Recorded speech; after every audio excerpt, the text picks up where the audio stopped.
for this Shivaratri. Meditate on this light, intense light, which makes you feel very pleasant in the body, and that heat which is very pleasant. And I tell you, when you meditate on this light and this heat pleasant, you just lose sleep on that Shivaratri night. You become awake. That is what is the real context of not sleeping on that night.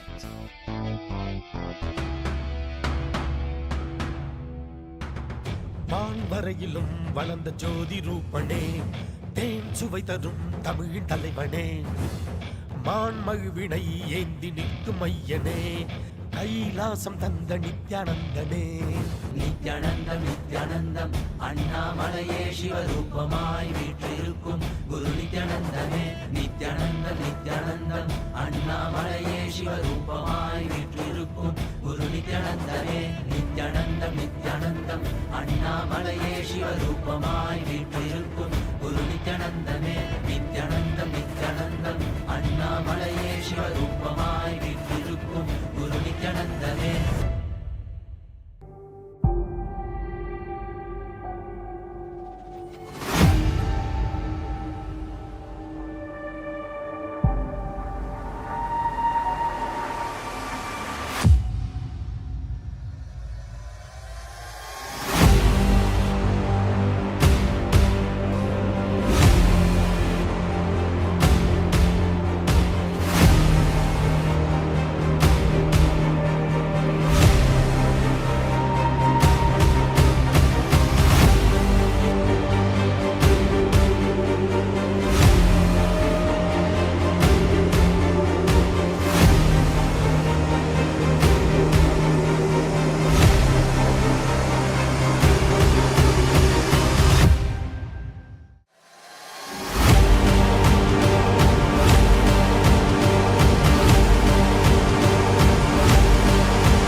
For this Shivaratri,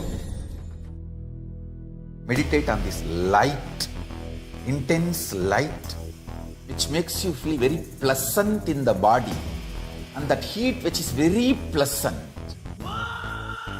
And I tell you, when you meditate on this light and this heat pleasant, you just lose sleep on that Shivaratri night. You become awake. That is what is the real context of not sleeping on that night.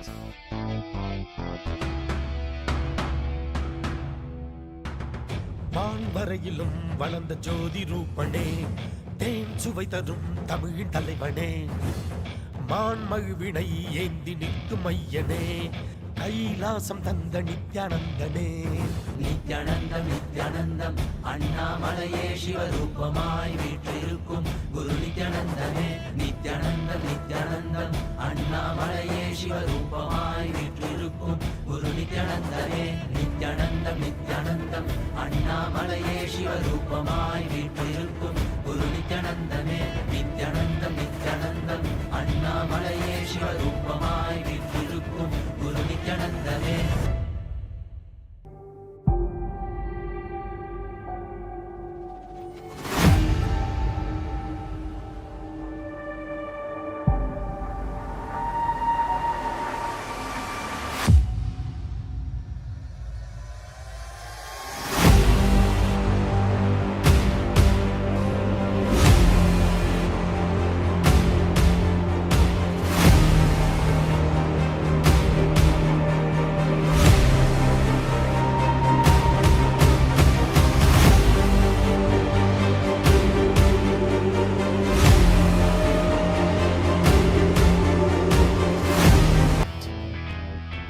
You just lose sleep on that Shivaratri night. You become awake. That is what is the real context of not sleeping on that night.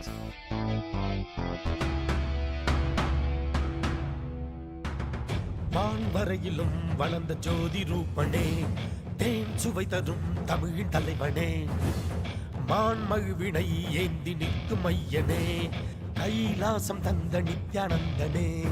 Nithyanandam Nithyanandam அண்ணாமலையே சிவரூபமாய் வீற்றிருக்கும் குரு நித்யானந்தமே. நித்யானந்தம் நித்யானந்தம் அண்ணாமலையே சிவரூபமாய் வீற்றிருக்கும் குரு நித்யானந்தமே. நித்யானந்தம் நித்யானந்தம் அண்ணாமலையே சிவரூபமாய் வீற்றிருக்கும் குரு நித்யானந்தமே. நித்யானந்தம் நித்யானந்தம் அண்ணாமலையே சிவரூபமாய் வீற்றிருக்கும் குரு நித்யானந்தமே.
For this Shivaratri, meditate on this light, intense light, which makes you feel very pleasant in the body, and that heat which is very pleasant. And I tell you, when you meditate on this light and this heat pleasant, you just lose sleep on that Shivaratri night. You become awake. That is what is the real context of not sleeping on that night.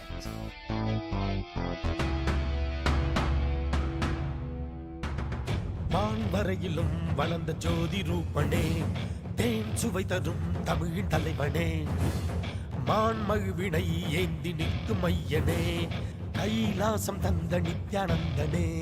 Nithyanandam Nithyanandam அண்ணாமலையே சிவரூபமாய் வீற்றிருக்கும் குரு நித்யானந்தமே. நித்யானந்தம் நித்யானந்தம் அண்ணாமலையே சிவரூபமாய் வீற்றிருக்கும் குரு நித்யானந்தமே. நித்யானந்தம் நித்யானந்தம் அண்ணாமலையே சிவரூபமாய் வீற்றிருக்கும் குரு நித்யானந்தமே. நித்யானந்தம் நித்யானந்தம் அண்ணாமலையே சிவரூபமாய் வீற்றிருக்கும் குரு நித்யானந்தமே.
Now, sorry for the technical glitch. Let us now move into the Sankalpa, where we perform the conscious resolution. Now take a moment to close your eyes. Close your eyes and inhale and exhale. Take a moment to first bring your awareness to the breath. Inhale and exhale. And start visualizing yourself the way you want to sculpt your body, the way you want to create, the way you want to manifest your body. Take a moment to visualize that being of you. Now, as you visualize that, declare what you want to manifest out of this Nithyananda Yoga. Whether you want to have a breakthrough in a particular area, or you want to manifest something, declare that inside of you. Because in this Nithyananda Yoga, when you have a breakthrough with your body, that same breakthrough will happen in the cosmos.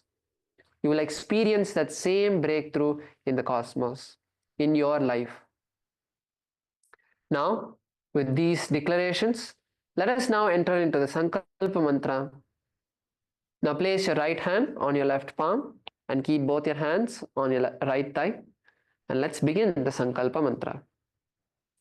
Mamopartha samasta duridakshayadvara Bhagavat Shri Nithyananda Paramashiva Prityartam Shri Nithyanandeshwari Paramashiva Shakti Sameta Shri Nithyanandeshwara Paramashiva Prityartam Cha Shubhe Shobhane Muhurte Adya Brahmanaha Dvitiya Pararde Shri Shvetavara वैवस्वतमन्वन्तरे अष्टाविंशतितमे नित्ययुगे प्रथमे पादे जम्बूद्वीपे भारतवर्षे भरतखण्डे मेरोः दक्षिणे पार्श्वे शकाब्दे अस्मिन् वर्तमाने व्यवहारिके प्रभवादीनां षष्ट्याः संवत्सराणां मध्ये क्रोधीनाम संवत्सरे उत्तरायणे लक्ष्मीवेङ्कटेश्वर ऋतौ कुंभमासे कृष्णपक्षे षष्ट्यां शुभदितौ बुधवासरयुक्तायां स्वाति नक्षत्र वृद्धियोग वणिजकरण एवं गुणविशेषण विशिष्टायां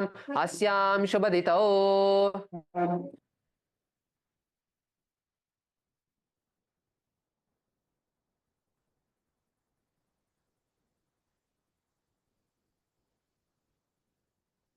श्री कैलासोन्नत द्वादशांत श्यामला पीठारूढ़ श्री मीनाक्षी सुंदरेश्वर भिन्न स्वरूप परशिव पुत्र रत्न कुमार गुरुमन्य तुल्यावतार श्री पार्वती स्तन्यपान लब्ध दिव्य ज्ञान विश्रुत सकल निगमागम सारभूत द्राविड वेद प्रवर्त्रे श्रीमत् परमशिव करुणा समधिगत मुक्तामय चतुरश्रया नगीयमान छत्र चामर श्री चिन्ह काहलादि समस्त बिरडावल्यलंकृत ज्ञान विज्ञान चक्रवर्ती सर्वजन संग सद्यो निर्वाण दीक्षा वयापवर्ग वर्ष विश्रान जीमूत परमत कलभ केसरी शैव सिद्धांत स्थापनाचार्य श्री राजाधिराज पांड्य महाराज गुरु शपन शाक्यादि महांधकार निवारण ज्ञान बानो वीक्षणा नरहार ध्वजोच्छेदन पूर्वक श्रीमत् ऋषभ ध्वज स्थापक शैव समय कर्त्रे सर्वज्ञ पीठारूढ़ श्री जगद्गुरु श्री ज्ञान संबंध देशिक स्वामी वागीश सुंदर माणिक्य वाचक स्वामी नाम अवतार भूत श्री ज्ञान संबंध स्वामी पुनरुद्धृत श्यामला पीठ सर्वज्ञ पीठ त्रिनवद्युत्तर द्विशततम गुरु महासन्निधान अरुणगिरि योगीश्वर परंपरागत अरुणाचल सर्वज्ञ पीठ गुरु महासन्निधान कैलास परंपरागत कांची कैलास सर्वज्ञ पीठ त्रयस्त्रिंशदुत्तर द्विशततम गुरु महासन्निधान नित्योत्सव नित्य मंगल नित्य कल्याण नित्य रजित कैलास परंपरागत आदि कैलास नित्यानंद पीठ महासंस्थान महासिंहासन पीठ कर्त्रे साक्षात् श्री परमशिव समुद्भूत कैलास परंपरागत वैवस्वतमनु इक्ष्वाकु हरिश्चंद्र भगीरथ श्रीरामचंद्र सूरसेन इत्यादि अरवच्छिन्न सार्वभौम चक्रवर्ती परंपरागत चतुष्षष्टि योगिनी मंडित चतुष्षष्टि संप्रदाय प्रवर्तक मनुधर्म शासन सूर्य वंश प्राप्त सर्वज्ञ पीठ सुरांगी साम्राज्य मूर्धाभिषिक्त चूड़ामणि साक्षात् श्री परमशिव समुद्भूत कपिल महागुरु पुनरुद्धृत महानिर्वाणि पीठ अष्टोत्तर सहस्र श्री महामंडलेश्वर साक्षात् श्री परमशिव समुद्भूत श्री महागणपति समारंभ अनवच्छिन्न पीठाधीश्वर गुरु परंपरा प्राप्त अटल पीठ अष्टोत्तर सहस्र श्री अटल पीठाधीश्वर धर्म मुक्ति स्वर्गपुर स्वर्ण पीठ त्रयोविंश गुरु महासन्निधान कैलास परंपरागत आदिपीठ सर्वज्ञ पीठ जगद्गुरो श्री कैलास पुनरुद्धारक श्री कैलास परमाचार्य श्रीमत् परमहंस परिव्राजकाचार्य वर्य सच्चिदानंद प्रणव स्वरूप श्रोत्रिय ब्रह्मनिष्ठ श्रीमद् जगद्गुरु श्रील श्री भगवत् श्री नित्यानंद परमशिव श्री ज्ञान संबंध देशिक परमाचार्य स्वामिनां प्रीत्यर्थं तेषां पादारविन्दयोः भक्ति सिद्ध्यर्थं गुरुकृपा कटाक्ष सिद्ध्यर्थं क्षेम स्थैर्य वीर्य विजय आयुरारोग्य ऐश्वर्याणाम् अभिवृद्ध्यर्थं धर्मार्थ काम मोक्ष चतुर्विध फल पुरुषार्थ सिद्ध्यर्थं समस्त दुरितोपशान्त्यर्थं समस्त मंगलावाप्यर्थं भगवत् श्री नित्यानंद परमशिव प्रसादेन सकुटुम्बस्य ज्ञान वैराग्य जीवन मुक्ति प्राप्त्यर्थं पूर्ण आरोग्य युक्त दृढ़गात्र यौगिक शरीर सिद्ध्यर्थं परम शिव शक्ति आविष्करणार्थं नित्यानंद योगाभ्यासं करिष्ये. Now please take an uddharni of water and wash your hands. Om apaupasprisya. Now please take your panchapatram and uddharni and keep it aside.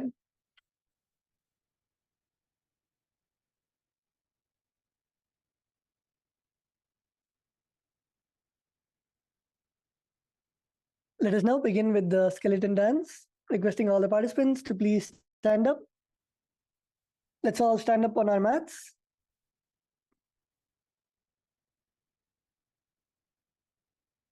Visualize yourself as a skeleton.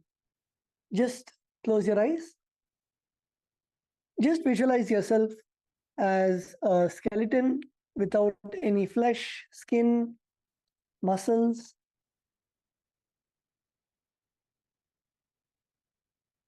And start moving your joints, your knees, your wrist, your elbows, your neck, your shoulders. Start moving and start loosening every joint. And start moving intensely. Shake all the joints, the bones of your body intensely. Let's begin.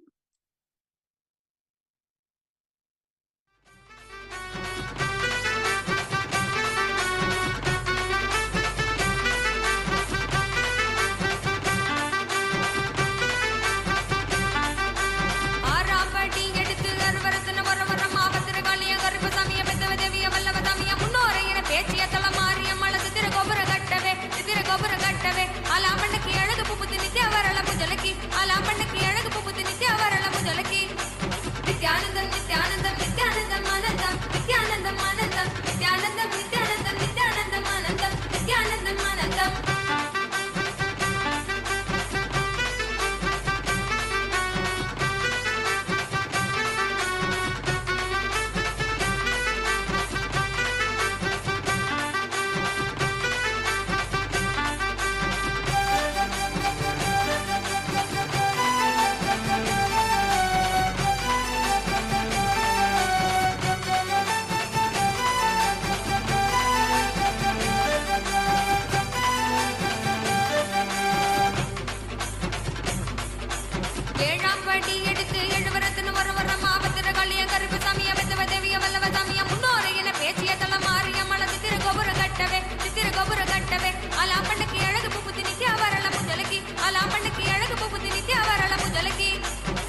Nityanandam.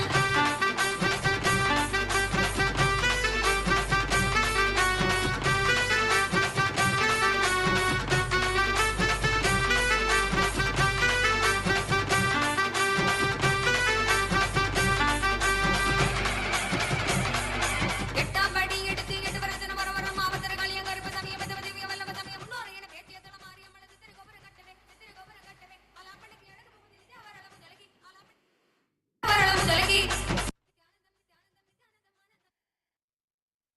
Now relax, stand still. Inhale deeply and exhale. Inhale and feel the prana, feel the life force energy filling your whole body. And exhale. Breathe in deeply, inhale and breathe out, exhale. Take deep breaths.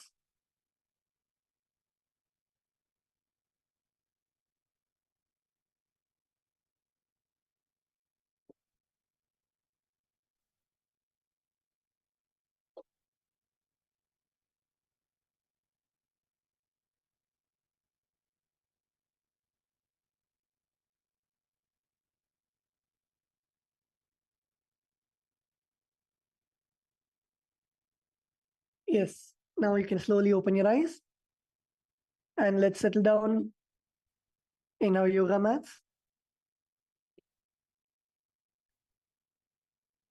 So today we are coming to the end of Prathama Vinyasa Krama. We have just a few more asanas in the Prathama Vinyasa Krama. So the first asana in the Prathama Vinyasa Krama is the Fodhyasana that we are going to do today. So in the Fodhyasana, what you're going to do is you're going to stretch your legs out.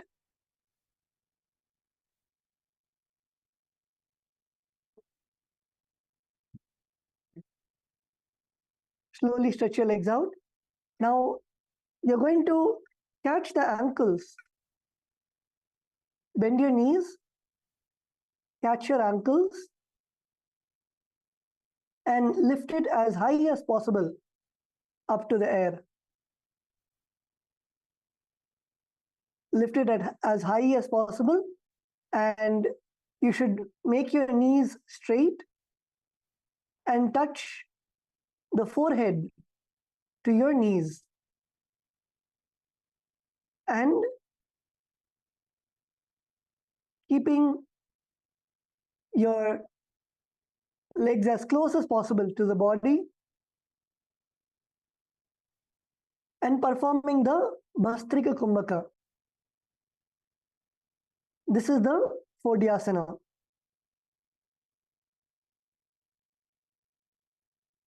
So let's all come to this asana. So sit with your hands, catch your calves or your ankles, and slowly stretch your legs. Stretch your legs to the air.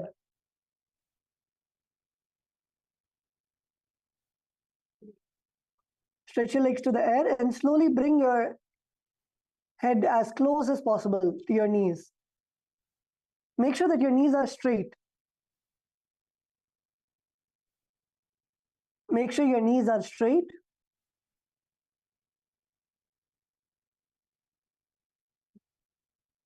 And catch your legs with your hands. Catch your ankles with your hands. And in this asana, we'll be performing the Bhastrika Kumbhaka. So everybody relax. We'll be first doing the Bhastrika Kumbhaka outside of the asana, and then we can do the asana and the Kumbhaka together. So if you see the Acharya on the screen, sit in a comfortable position. And in the Bhastrika Kumbhaka, you are going to rapidly exhale. Rapidly exhale while you contract your stomach inside.